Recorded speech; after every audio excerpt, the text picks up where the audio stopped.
के सुना रही थी नवनीता देवसेन की किताब सीता से शुरू से कुछ स्मृति रेखाएं। इसमें कुछ कहानियाँ भी हैं, कुछ पौराणिक विमर्श भी है जो मैं पढ़ूंगी आपके लिए।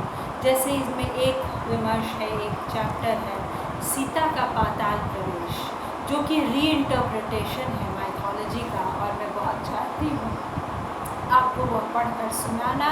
और उसी तरह और भी चीज़ें हैं इसमें जो मैं बहुत चाहती हूँ आपको पढ़कर सुनाना। लेकिन फ़िलहाल कुछ एक कहानियों के हिस्से, लेकिन फ़िलहाल ये एक स्मृति रेखा है, स्केच छाप।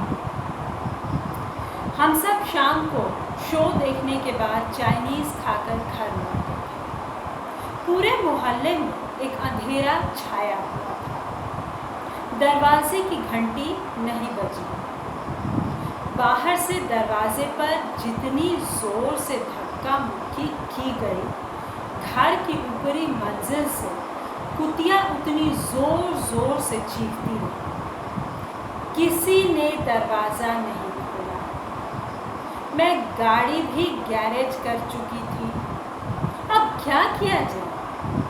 बड़ी बेटी ने कहा, हम 11 बजे के बाद लौटते तो ठीक होगा। चल अपन एक चक्कर और मारा। लोड शेडिंग में नानू हरगिज़ दरवाज़ा नहीं खोलने देगी। आज तो हम सब भी घर में नहीं हैं। गाड़ी दोबारा बाहर निकाली गई। छुटकी मारे खुशी के नाच उठे। वाह, मज़ा आ गया। अब आइसक्रीम खाने का असली मज़ा आएगा। चले हैं आइसक्रीम खाना, वह गा उठी। दीपू ने कहा, नहीं आइसक्रीम नहीं, पंजाबी चाय। मैंने साफ साफ सुना दिया, देखो पान के अलावा और कुछ खाने लायक पैसे मेरे पास नहीं हैं। जैसे ही सड़कों पर बत्तियां जल उठी, 11 बजे के बाद हमने लौटकर कोर्ट तरीके से दरवाजे की घंटी बजी। बरामदे से यशोदा ने नीचे झांका। कौन? दीदी। अच्छा। घर की सीढ़ियां चढ़कर हम ऊपर चले गए। कमरे में आकर मैं कोई हल्ला गुल्ला शुरू करती, इससे पहले ही यशोदा ने कहा, दीदी अपने छत पर कोई मानस गिरा पड़ा है। मतलब? छत पर झप से कोई चीज़ गिरी। अंधेरिया में घर में मानुस घुसा था। नीचे तो नहीं उतरा, लगता है जौन कुछ लेना था ले लिवा कर चलता बना। यह सुनते ही दीपू और रंजन दो दुसाहसी डाकू धरइये मेज से कांटा चम्मच घसोटकर जाबाज हथियार बंद की तरह लपक कर ऊपर की ओर दौड़े।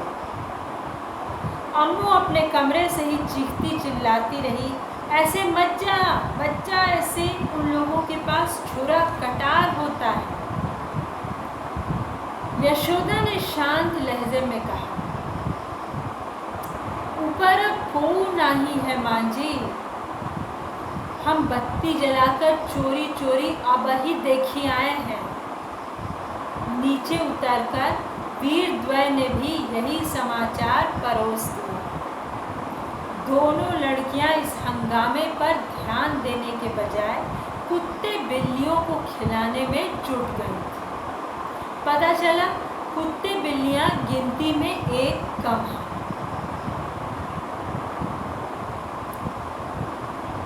लेटुस गायब था, लेकिन वह निकला कहाँ से होगा? हमने तो निकलने से पहले चारों तरफ के खिड़की दरवाजे सील कर दिए थे। दौतो भाई के यहाँ डाका पड़ने के बाद से ही मोहल्ले में हर कोई बेहद सतर्क हो गया था। हालांकि इस घर में डकैती की संभावना अतिशय कम थी। इस देश में अभी तक ऐसी कोई घटना सुनने में नहीं आई जिसमें किताब कॉपी या माल असबाब की छिनताई के लिए डाका पड़ा, लेकिन फिर भी सावधान कभी मुंह की नहीं खाता। अम्मू बताने लगी, डाकू तो यह नहीं जानते कि इस घर में किताबों के अलावा ले जाने लायक कुछ भी नहीं है। आज तो यह भयंकर कांड हो गया। अंधेरे में लालटेन जलाकर वे लोग गपशप, मैं भी जरा सोने की कोशिश में थी। अचानक छत पर धम से कुछ गिरने की जोरदार आवाज आई। बस मैं समझ गई कि बरखा के पानी के पाइप के सहारे वह आदमी शायद ऊपर चढ़ा होगा, कहीं ठोकर खा गया होगा और कुछ गिरा दिया होगा उसने।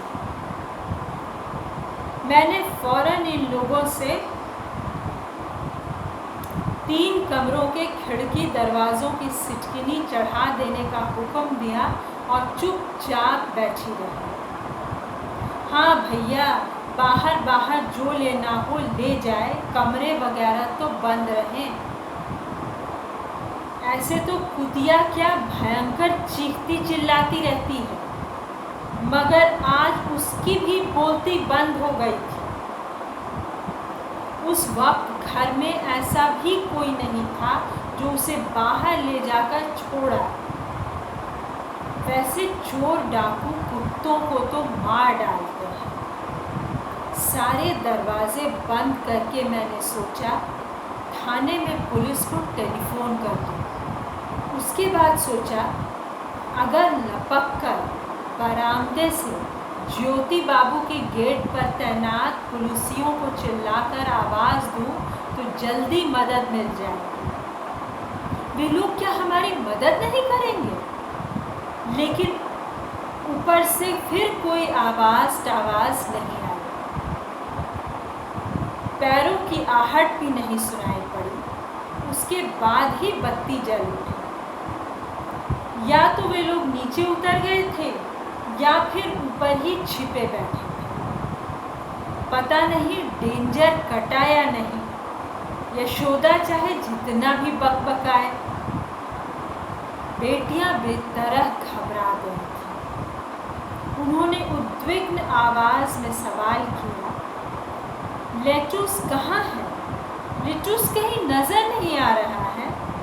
बाहर जाते समय मैं सबको गिन बूथ कर घर में छोड़ गई थी और सारे दरवाजे भी बंद कर गई थी। बरामदे से निकलकर वे दोनों आवाज़ देने लगी, लेटूस लेटूस। लो, नीचे गैरेज की टिन की छादन तले से मिमियाती सी आवाज़ आई, म्याऊ। यानी लेटूस अपनी पूंछ फुलाए अपनी सुंदरी पीतवर्णी गर्लफ्रेंड से चिपक कर बैठा हुआ था। हमारी आवाज़ सुनकर उसने सिर उठाकर जवाब दिया, म्याऊ। लेकिन वह बाहर निकला कैसे?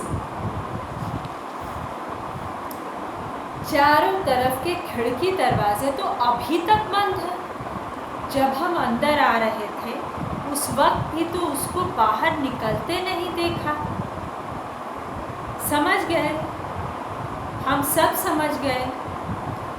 बेटियों ने जोर का ठहाका लगाया, ओ नानू, तुम्हारे डकैत पकड़े गए। अपना यह लेटूस बिल्ला थोड़े न है, भयंकर डाकू है, डाकू। अपनी गर्लफ्रेंड की पुकार सुनकर उससे रहा नहीं गया, ज़रूर छत पर जा चढ़ा। वहीं से उसने नीचे टिन की छादन पर छलांग लगा दी हो। ऐसी हरकत वह पहले भी कर चुका है। याद है मॉम, उस दिन आधी रात का कांड?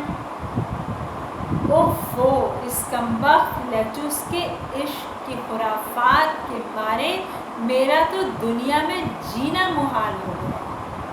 एक बार तो अपने इश्क में नाकाम होकर देवदास ही बन गया था। खाना पीना छोड़कर आसमान की तरफ मुंह उठाए मरण विलाप करता रहता था, याद है? अब फिर सफल प्रेमी बनकर भयंकर भयंकर एक्रोबैटिक्स दिखा रहा।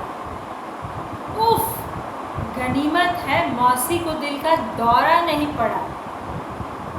दीपू की बात बीच में काटते हुए अम्मू ने अपना मंतव्य जाहिर किया।